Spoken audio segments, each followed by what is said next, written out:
Yo soy Frater Malquisedec y el día de hoy hablaré sobre la caída de la Orden del Temple. La mañana del viernes 13 de octubre de 1307, a primera hora, los agentes del rey Felipe IV, en connivencia con el Papa Clemente V, arrestaron a todos los miembros de la Orden del Temple en Francia, bajo sospecha de herejía. El cargo por herejía era muy grave en la Edad Media, y este acontecimiento sorprendió a muchos. Desde entonces, la gente se ha preguntado, ¿cómo pudo haberle ocurrido esto a los poderosos y acaudalados caballeros templarios? ¿Cómo podían ser herejes los caballeros blancos del cristianismo? ¿Quién estaba detrás de los arrestos y cuál era el motivo? Este acontecimiento fue un terrible golpe, no solo psicológico, tanto para los templarios como para toda la cristianidad medieval.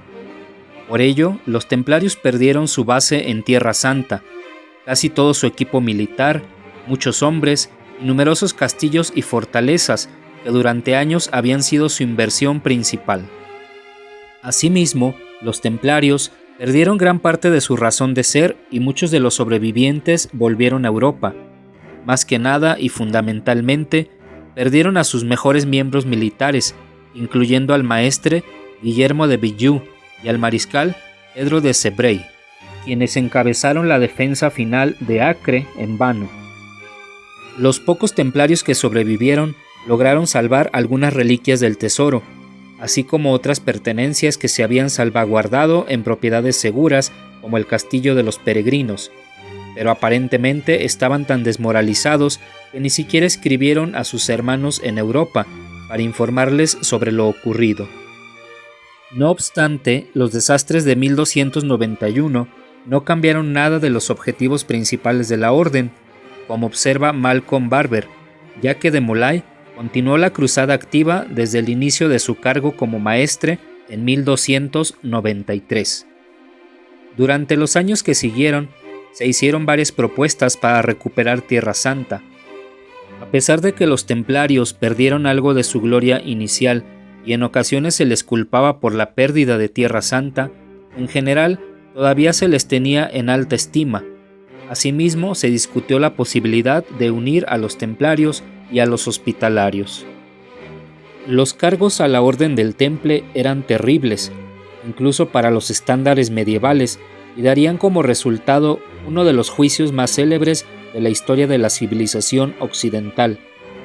De manera irónica, la Orden de Felipe comenzaba con estas palabras: un hecho amargo, un hecho lamentable, un hecho de terrible contemplación, terrible de escuchar, un crimen execrable. La Inquisición y el consiguiente juicio se llevaron a cabo en una serie de consejos celebrados entre los arrestos de 1307 y la muerte en la hoguera del gran maestre templario, Jacques de Molay, en marzo de 1314. Fue un proceso continuo con pausas y recomienzos. De hecho, la primera Inquisición, que terminó en 1244, fue en contra de los cátaros en Francia.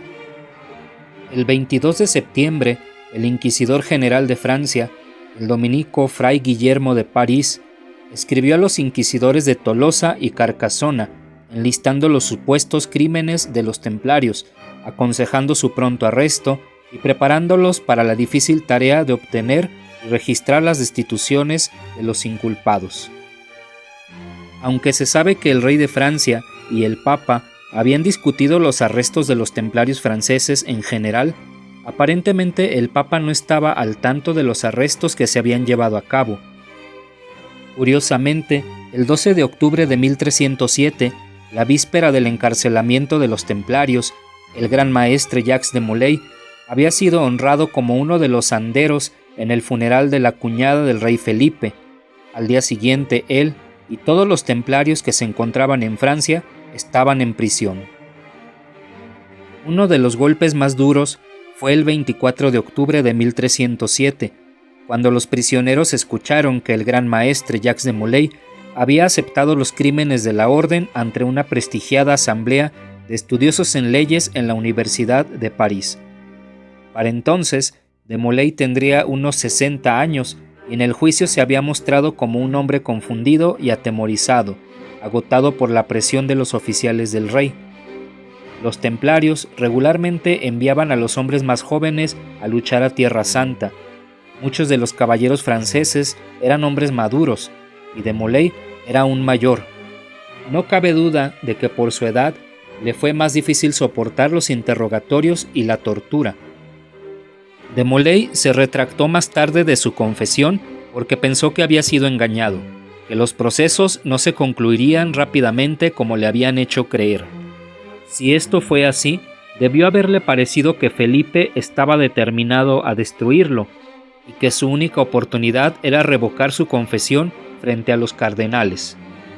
Para empeorar las cosas, al día siguiente de la confesión de Molay, 30 dirigentes y otros templarios hicieron lo mismo. Luego, el 9 de noviembre, Hugo de Peyraud, visitador de la orden y el segundo de Molay, también confesó, desmoralizando aún más a los demás prisioneros. La mayoría de los historiadores están de acuerdo en que probablemente hubo tortura. En total, 138 declaraciones juradas han subsistido de los interrogatorios llevados a cabo en París entre el 18 de octubre y el 24 de noviembre de 1307. De estas, solo 4 templarios proclamaron su inocencia.